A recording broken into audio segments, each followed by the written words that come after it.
I'm Alyssa, and today I'm showing you my January 2019 Geeky Pickups. If you're new to my channel and haven't seen Geeky Pickups before, that's where I show off all the movies, games, collectibles, and books I basically picked up during the month.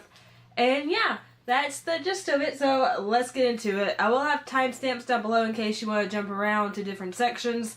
So, let's get to it! Starting with collectibles, the first thing I got was the Fawno Funko Pop from Pan's Labyrinth because I did receive the Pale Man Pop for Christmas from my mom, so I had to get Fawno, of course, and Pan's Labyrinth is one of my all-time favorite movies, and he just looks really cool. He's a little bit sideways in the box. I will take him out of the box because it's a little bit banged up, but for the purpose of the video, here's Fawno. I love Fawno. Yay! I also got this Omni Blade from Mass Effect collectible slash cosplay prop because it was super cheap on GameStop's website, and I mean by super cheap I mean it was a few dollars. It was not asking price, and I just like that it comes with a display. It does say Mass Effect even though the camera's probably not going to pick that up, but I mean it's cool. It's not like super high quality or anything, but just as a display piece it's pretty dang cool. So got the Omni Blade because Mass Effect is amazing. Now we're going to move on to the movies I picked up this month. And the first thing we're starting off with is not a movie, but it's Rick and Morty Season 2. I found it for super cheap, so I couldn't say no because I have the first season already. And now I just need the third one to complete my Rick and Morty collection so far. I love the show. It makes me laugh every single episode. I love that it's very science fiction heavy. And I mean, yeah, the humor is very adult. Sometimes it's immature, but I really like Rick and Morty, okay? Wubba lubba dub dub. Had to do that. Now I'm on my crazy anime kick. First up, I had to get one of my favorite anime films, and that is Your Name. This is such a stunning, beautiful film about two people who suddenly can swap bodies with each other. So they're kind of figuring out what it's like to be the other gender, and then other stuff happens that I'm not going to spoil. But it's so much deeper than what it initially appears to be, and I just had to have this movie because it's so fantastic. I also picked up the last movie of Satoshi Kon's that I had not seen yet, and that is Millennium Actress. This is super hard to find, but found it on eBay for really cheap, and this movie is amazing. It made me cry. It was just as good as all of Satoshi Kon's other previous works. Oh no, Your Name just jumped off the chair. Anyway, Millennium Actress is amazing. If you can find it and you love anime, if you love Satoshi Kon's previous works, then definitely I highly recommend this movie. But sadly it's only on DVD. It's not on Blu-ray. Also only on DVD is Battle Angel. This is the original anime that was based off the manga before this new movie, Alita Battle Angel, comes out. But I wanted to see this. It's very short. It's split into 2 episodes, and both episodes equal about an hour total. So it doesn't take very long to watch, and for what it is, I really enjoyed it. It does feel very incomplete because, again, it's only an hour total. But the story invested me so much that I'm already hooked. I want to learn more about the tale of the Battle Angel, which in this movie she's called Gally, but in the manga and the upcoming movie she's Alita, and all the other side characters and this world of spine thieves and hunter warriors, which are bounty hunters. So I really like this, and I'm glad I have it in my collection. And the last 2 movies I actually got for free, which is crazy considering they're Criterion Collection Blu-rays. But the first one up is The Devil's Backbone, which is one of the only Guillermo del Toro films I haven't seen yet. I've heard it's one of his best, and on Criterion Blu-ray, oh my gosh, free! Free! Also, another director whom I love, Wes Anderson. I have not seen The Royal Tenenbaums, but since I got to get this for free, it's Criterion. I definitely want to watch it. Again, I've heard it's one of his best films, which I've loved every film of his I've watched so far, so super excited to have The Royal Tenenbaums. And plus, Criterion collections are just so beautiful. Their covers and everything inside's beautiful. All the extras you get, it's just amazing. Okay, I'm just super stoked. I got these for free. Now moving on to the games I picked up. There are a couple of heavy hitters, but first off I'm going to show off some games I got with credit from GameStop because I traded in some of my old games I no longer wanted. So I got these 3 games with that trade credit. First up is Jake Hunter Detective Story Memories of the Past. This is for DS, but you can play it on 3DS. I've heard really good things about the Jake Hunter series. I love solving murder mysteries, and I love games like Phoenix Wright, so I definitely wanted to check this out. Also, I really liked Hotel Dusk, so I really wanted to get more of that kind of vibe and more of that kind of game in my life, so I just decided to check this out. I've heard this is the definitive edition of the original game, or games, but yeah, Jake Hunter.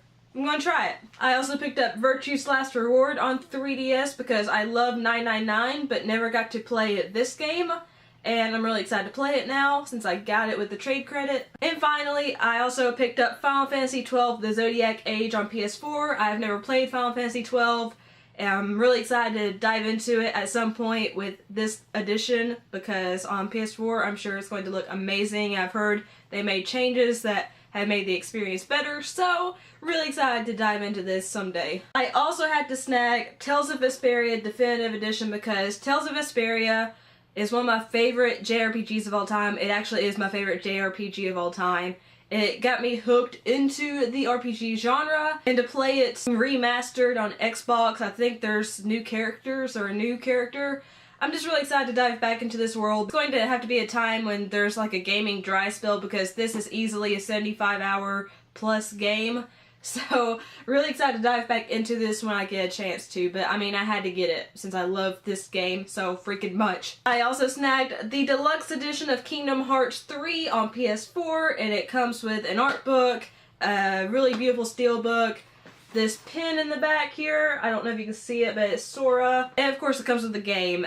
I'm not pulling out all the extra stuff. You've probably already seen all the extra stuff if you're interested in the deluxe edition or you bought it yourself. But I'm really excited to play this game. I've heard it's amazing, but again, I need a spare 30 hours or more to play this, and right now I don't have that, but I will eventually play this because I love Kingdom Hearts. And I love Disney. I'm a huge Disney fangirl. I know there's a Tangled section, a Frozen section, a Big Hero 6 section, along with classic sections, and I'm just like, ah! I need it in my life. Like soon, but it's not going to be soon, which makes me sad. And the last game I picked up this month was Resident Evil 2 Remake Deluxe Edition. I'm currently playing this, I'm not too far in. I'm really enjoying it, and the graphics look amazing. I'm playing as Claire on my first run through, and it is challenging, I will give it that. But because I've never played it before, it's kind of exciting, and I like the tension that it brings. The puzzles I get a little frustrated with just because I'm not a puzzle person, but I knew I was getting that when I went into playing this because I've played several other Resident Evil titles. So I'm really excited to finish this game and to play Leon's campaign and Claire's other campaign. I'm gonna play all the campaigns, people. Okay, I need to know the true story and get all the endings. Okay, I'm that kind of person. And lastly are the books, which most of these were actually a gift from my mom, so thank you, Alley Cat Mom, but I will show the ones I purchased myself. First up is the ABC Murders by Agatha Christie, which you can tell I'm reading it because I have a bookmark stuck in it. But I am really enjoying this novel so far. This is an Hercule Poirot. I always have a really hard time saying his last name. Is it Poirot? Poirot? Poirot? I don't know, guys, but I really like Hercule. I'm just gonna call him Hercule. I really like his stories. I love Agatha Christie. Her novels are so fast-paced and entertaining to read, and I love me some detective stories, so this is really good so far. And I picked this up because I really want to watch Amazon's limited series that they just released, so I'm trying to finish it really quickly. I also had to get Death on the Nile, which is another Hercule novel. This is going to be a movie, again directed by Kenneth Branagh, starring Kenneth Branagh, and I wanted to read another Hercule novel, so Death on the Nile. I picked it up. I also snagged One Flew Over the Cuckoo's Nest by Ken Kesey. I liked the movie, so I wanted to read the source material. That's that. I picked up The Cry by Helen Fitzgerald because I love the miniseries that was aired on BBC and Sundance Now, and I really wanted to read the source material. That's the story of my life. I wanted to read the source material. I also got Battle Angel Alita Volume 1 Deluxe Edition. And even though this is a hardback book, this is a manga, so you read it backwards. I don't want to spoil anything, but it's really cool. I want to delve into this story. I think it's about 400 pages long, so it seems like a chunker, but since it's a manga, it should be pretty easy to read and fly through, and I just want to be more immersed in this world, so I got it. And lastly, I actually got this book for free as well from the same place I got the free Criterion Collection Blu-rays. but this is Their Eyes Were Watching God by Zora Neale Hurston. This is the 75th anniversary edition. I've heard nothing but amazing things about this novel. I really don't know why it's about, to be honest.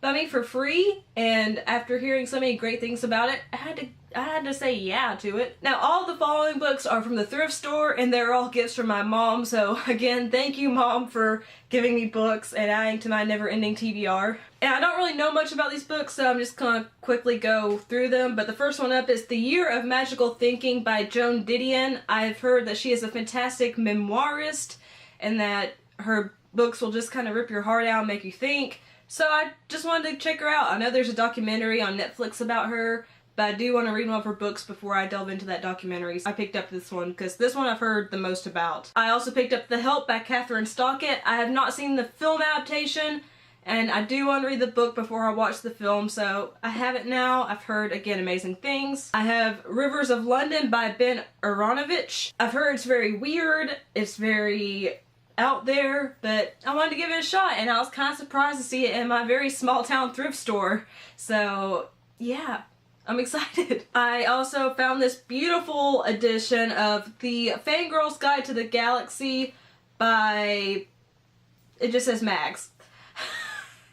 I don't know the author's first name, but I mean, it's just a cute little book that tells you about like cosplay, conventions, that kind of stuff. I mean, I'm not expecting it to be like a deep read or anything, but it's so pretty. It just seems like fun, so I got it. I also snagged The Martian by Andy Weir because I love the film adaptation of this and I wanted to read the book. I've heard it's very, very science heavy, but I love science. I'm hoping I can, you know, parse through the language. But yeah, I mean, everyone brags about this book and says it's amazing, so I mean, I picked it up at the thrift store and Mom got it for me, so thank you, Mom. I also found Before the Fall by Noah Hawley, and Noah Hawley, I believe, is the creator of the Fargo TV series and of Legion. And I really wanted to read one of his novels, and I've heard great things about this. I've had trouble finding this for a good price, and it was at the thrift store in amazing condition. So yay! I also got A Visit from the Goon Squad by Jennifer Egan, which actually won the Pulitzer Prize. And again, I've heard great things about it, and I was excited when I saw it at the thrift store, so I got it. I also found One Day by David Nichols, which I've heard the movie is pretty bad, but I wanted to read the book, and it was at the thrift store. I found The Alchemist by Paulo Coelho, and so many people say that this is their favorite book of all time, so I mean, I wanted to read it and see what the hubbub's about. And the last pickup and last book is Big Fish by Daniel Wallace. I love the film, and I definitely want to read this book. It's very short, so I feel like it'll be an easy read. So those were all the pickups from January. Let me know down below what you picked up in the comment box. Like the video if you liked it, share it if you liked it because it helps my channel grow and makes me feel super duper happy inside. If you're new here but you like what you've seen and heard, hit that subscribe button and also make sure to tap the notification bell so you should be alerted whenever I upload a video. If you want to follow me on social media, all those links are in the description box down below. I love you guys. Thank you so much for watching. Bye!